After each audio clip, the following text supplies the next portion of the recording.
আল্লাহ তাআলা আমাদেরকে বুঝার তৌফিক দান করেন। সর্বশেষ বলছি, 5টা কথা হয়েছিল, মানে নবী সাল্লাল্লাহু আলাইহি সাল্লামের ভালোবাসা বৃদ্ধির জন্য 4টা বলছি আমি। সোমবারে রোজা রাখা, দৈনন্দিন বিভিন্ন কাজে নবী সাল্লাল্লাহু আলাইহি সাল্লামের শেখানো দোয়া পড়া, রাসূলুল্লাহ সাল্লাল্লাহু আলাইহি সাল্লামের সুন্নাত মোতাবেক জীবন পরিচালনা করা, আর নবীজির জীবনী পাঠ করা। মনে আছে কথাটা? আর একটা হলো রাসূলুল্লাহ সাল্লাল্লাহু আলাইহি ওয়াসাল্লামের উপর বেশি বেশি দুরূদ শরীফ পড়া। এটা ভালোবাসা বৃদ্ধির একটা শ্রেষ্ঠতম আমল, কার্যকর একটা আমল। নিজের মহব্বতে দুরূদ পড়া, নিজের ভালোবাসা, নিজের গরজে। কেউ ডাক দিছে, অনুষ্ঠান, বিভিন্ন কারো লগে সুরে তালে, এইটা মূল মাকসাদ না। আপনার দিল থেকে পড়বেন, আপনার দিল থেকে, আপনার কলিজার থেকে আপনি পড়বেন বেশি, আপনি নবীজির কাছে যাবেন বেশি। রাসূলুল্লাহ সাল্লাল্লাহু আলাইহি ওয়াসাল্লাম বলছেন,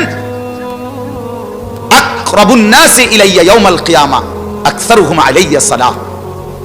আমার সাথে কিয়ামতের দিন, ইন্না আউলান নাসি বি ইয়াউমাল কিয়ামা, কিয়ামতের দিন আমি রাসূলের সাল্লাল্লাহু আলাইহি ওয়াসাল্লাম বেশি ঘনিষ্ঠ হবে তারা আমার উপরে দুরূদ শরীফ বেশি পড়তে যায়, দুরূদ শরীফ বেশি পড়তে। ও ছেলেরা, ওই ভাই ওখানে বসো, তোমরা বসো, ওখানে মোবাইল নিয়ে খটর খটর করো কেন? আকাম করতে আসছো রে? হ্যাঁ যাও বাইরে গিয়ে মোবাইল টিপো। মাশাআল্লাহ, যাও বাইরে মোবাইল টিপো, বাইরে রোদ আছে। হ্যাঁ হ্যাঁ, না বাবা আমি শক্ত মানুষ, খামখেয়ালি আমার পছন্দ না। শ্রোতা একজনই শুনুক, কোনো অসুবিধা নাই বাপ। শ্রোতা নিয়ে কোনো হিসাব কিতাব নাই, সংখ্যা নিয়ে কোনো বিষয় না।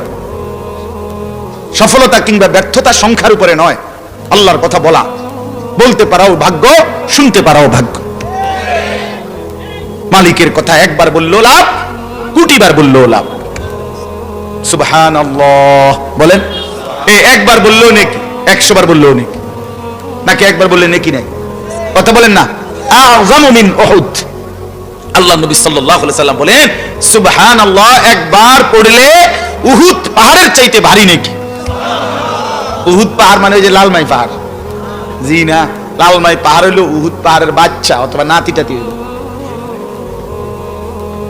নাতির ঘরের পর আরো ছোট হয়, ঠিকই কইছেন, নাতির খুন্তি। এত বড় পাহাড়। আল্লাহ নবী সাল্লাল্লাহু আলাইহি ওয়াসাল্লাম বলছেন, একবার পড়লে নাখলাতুন ফিল জান্নাহ। আহা, নবীজি বলেন সুবহানাল্লাহ, একবার পড়লে জান্নাতে একটা খেজুর গাছ রোপণ করা হয়। সুবহানাল্লাহ, আলহামদুলিল্লাহ, আল্লাহু আকবার, লা ইলাহা ইল্লাল্লাহ, সাল্লাল্লাহু আলাইহি ওয়াসাল্লাম, আস্তাগফিরুল্লাহ ওয়া আতুবু ইলাইহি। সুবহানাল্লাহ, আলহামদুলিল্লাহ, আল্লাহু আকবার, লা ইলাহা ইল্লাল্লাহ, সাল্লাল্লাহু আলাইহি ওয়াসাল্লাম, আস্তাগফিরুল্লাহ ওয়া আতুবু ইলাইহি। পড়েন আবার, সুবহানাল্লাহ, আলহামদুলিল্লাহ, আল্লাহু আকবার, লা ইলাহা ইল্লাল্লাহ, সাল্লাল্লাহু আলাইহি ওয়াসাল্লাম, আস্তাগফিরুল্লাহ ওয়া আতুবু ইলাইহি। এটুকু 6 তাসবিহ বলি আমরা এটারে, বুজুর্গানে দিন এটারে 6 তাসবিহ বলে, মানে 6টা তাসবিহ। সুবহানাল্লাহ, আলহামদুলিল্লাহ, আল্লাহু আকবার, লা ইলাহা ইল্লাল্লাহ, দুরূদ শরীফ সাল্লাল্লাহু আলাইহি ওয়াসাল্লাম, আর কি আস্তাগফিরুল্লাহ ওয়া আতুবু ইলাইহি। পুরাটা পারলে পুরাটা পড়বেন, আস্তাগফিরুল্লাহ পুরাটা, সংক্ষেপে বললাম আর কি, এতটুকু। এইটারে 6 তাসবিহ বলে। এই 6 তাসবিহ বেশি বেশি পড়া উচিত, বেশি বেশি সকাল সন্ধ্যায় পড়বেন। দেখবেন জবান আল্লাহ তাআলার মহব্বতে ভিজে যাবে, আল্লাহ তাআলার ভালোবাসা আসবে। ইযা যাকারাল্লাহ খানাসা ওয়া ইযা গাফালা ওয়াসওয়াসা।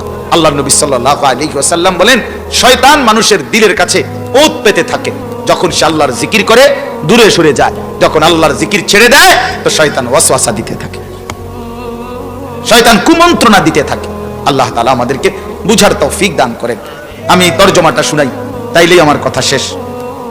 কোরআনুল কারীমের 10টা আয়াত, আমি শুধু অর্থটা বলি, আপনি বুঝবেন, একের সহজ কথা। 30 নম্বর পারা, 69 নম্বর সূরা। সূরাটার নাম হলো সূরা ফজর। এই সূরার 10টি আয়াত আমি পড়ছি, আল্লাহ তাআলা আমাদের সামনে শুনাইতেছেন। কাল্লা ইদা দুক্কাতিল আরদু দাক্কান দাক্কা আল্লাহ তাআলা বলে, বান্দা শুনো, সাবধান, মনে রেখো, যে চমৎকার সুন্দর পৃথিবী তুমি দেখতেছ, বড় বেশি চমৎকার তোমার কাছে মনে হয়, যেটা মনে রাখো, একদিন আমি আল্লাহ এই পুরা জমিন ও আসমান চূর্ণ বিচূর্ণ করে ফেলব। দাক্কাং, দাক্কা মানে হলো পাথরে আঘাত করে পাথরকে যেরকম চূর্ণ চূর্ণ করে পাউডার বানায় ফেলে, এরকম চূর্ণ বিচূর্ণ। আসমান আমি এভাবে চূর্ণ বিচূর্ণ করে ফেলব, জমিন আমি এভাবে পাউডার বানায় ফেলব, পাহাড় তুলার মতো উড়ায় ফেলব, কাচের মতো আসমান ভেঙে ভেঙে পড়বে, তারকারাজি খসে খসে পড়বে, সাগর নদীর পানিগুলো টকবক করে উতরাইয়া জলীয় বাষ্পের মতো শূন্যে মিলায়া যাবে। আল্লাহ বলেন, এভাবে গোটা পৃথিবী একদিন শেষ হয়েই যাবে বান্দা। প্রিয় ভাই আমার, আমাদেরও মরণ হবে, গোটা কায়নাতেরও মরণ হবে। আমরা মরলে কয় মউত, আর গোটা সৃষ্টির মরণ হবে যেদিন, সেটাকেই বলে কিয়ামত। একই জিনিস। আমি মরলে হয় কি মউত, গোটা সৃষ্টির মরণ হলে সেটাকেই বলে কিয়ামত। আল্লাহ বলেন, এরপরে হাসরের মাঠ নির্ধারিত সময়ে কায়েম হবে, সমস্ত মানুষগুলো হাসরের ময়দানে দাঁড়াবে। এরপরে ওয়াজা রাব্বুকা ওয়াল মালাকু সাফফান সাফফা, আল্লাহ বলেন হাসরের ময়দানে মানুষ দাঁড়াবে, আর আল্লাহ তাআলা কুদরতিভাবে উপস্থিত হবেন, হাসরের মাঠে উপস্থিত হবেন আল্লাহ তাআলা নিজে। কোটি কোটি ফেরেশতা সারিবদ্ধভাবে লাইন ধরে দাঁড়াবে।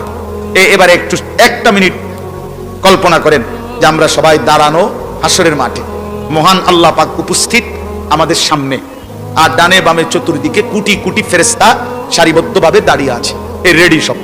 এই সময়ে আল্লাহ তাআলা বলেন, ওয়াজিআ ইয়াউমা ইদিন বিজাহান্নাম, ৭০,০০০ আগুনের শিকলের মধ্যে বাইধা ফেরেশতারা জাহান্নামকে টেনে হাসরের ময়দানে আনবে। এই যে যেমন ওই যে সাউন্ড বক্সটা দেখা যায়, এরকম সবাই চোখের সামনে আনবে জাহান্নামকে। জাহান্নামকে আনার পরে জাহান্নাম একটা বিকট, জাহান্নামের আগুনের তীব্র গর্জন, বিকট ধ্বনি জাহান্নামের ভেতর থেকে বের হবে। গোটা হাসরের মাঠ একসাথে চিল্লাবে, এক চিৎকার দিবে, ইয়া রব্বি নাফসি নাফসি, হায় মাওলা আমাকে বাঁচান, আমাকে বাঁচান। ফেরেশতারা বলবে ইব্রাহিম আলাইহিস সালামের মতো নবীকে, হে নবী ইব্রাহিম, ওই যে ইসমাঈলকে দেখা যায় আপনার ছেলে, ওর জন্য কিছু বলবেন? ইব্রাহিম আলাইহিস সালাম বলবে, ইয়া রব্বি নাফসি নাফসি, এই মাওলা আমারে বাঁচান, আমারে বাঁচান। ওটাও দেখো, ইয়াকুব আলাইহিস সালামের মতো নবীকে ফেরেশতারা বলবে, হে নবী ইয়াকুব, ওই যে ছেলেটা, এটা ইউসুফ আপনার ছেলে, 40 বছর যার জন্য দুনিয়ায় কাঁদছিলেন, তার ব্যাপারে কিছু বলবেন এখন? আল্লাহর কসম, ইয়াকুব নবী বলবে, ইয়া রব্বি নাফসি নাফসি, হায় মাওলা আমারে বাঁচান, মাওলা আমারে বাঁচান, আমারে বাঁচান, আমারে বাঁচান। ওর বিষয়টাও দেখুক। এইভাবে সমস্ত মানুষ, সমস্ত সৃষ্টি, আল্লাহর নেক বান্দা, নাফরমান বান্দা, সবাই এই কথা বলবে, ইয়া রব্বি নাফসি নাফসি। আল্লাহ তাআলা বলেন, ইয়াউমা ইদিন ইয়াতাযাক্কারুল ইনসান, তখন প্রতিটা নাফরমান পাপী তার দুনিয়ার জীবনের সব কিছু মনে পড়ে, মনে পড়ে। এই চুরি ডাকাতি, জিনা ব্যভিচার, মদ জুয়া, নাচ গান, নারী, অশ্লীল দৃশ্য, এই সব কিছু মনে পড়ে, সব মনে পড়ে। ইয়াউমা ইদিন ইয়াতাযাক্কারুল ইনসান। প্রিয় ভাই, আর 2টা মিনিট নজর করেন। আল্লাহ তাআলা বলেন, সব নাফরমান তার পেছনের জিন্দেগি মনে পড়বে, সব মনে পড়বে জাহান্নামের দিকে তাকায়া। তো আল্লাহ বলেন, ওয়া আন্না লাহু যিকরা, কিন্তু বলো না বান্দা, সেদিন মনে পড়ে কি লাভ হবে? বলেন কি লাভ হবে? কোনো লাভ হবে মনে পড়ে? কথাটা বলেন, উত্তর দেন না আপনারা। ওয়া আন্না লাহু যিকরা, আল্লাহ নিজেই বলছে, বান্দা বলো না মনে পড়ে কি লাভ হবে? বান্দা বলো না, লাতারাবুন্নাল জাহিম, এই নাফরমান 2 চোখে আমার জাহান্নাম দেখবা, সেদিন দেখবা জাহান্নাম, কিন্তু মনে পড়বে সব। আহসাহুল্লাহু ওয়া নাসু, আল্লাহ বলে আমি গুনে গুনে রাখছি তোর জিন্দেগি বান্দা, একটা সুতা ভুল হবে না, একটা সেকেন্ড বাদ যাবে না, একটা নিঃশ্বাসও না। ইয়াকুলু ইয়া লাইতানি কদ্দামতু লিহায়াতি, আল্লাহ বলে নাফরমান তখন শুধু এক কথা বলবে, হায় আমার মন্দ কপাল, আফসোস, আমি যদি দুনিয়ার হায়াত থাকতে আজকের এই আখিরাতের জন্য কিছু পাঠাইতাম।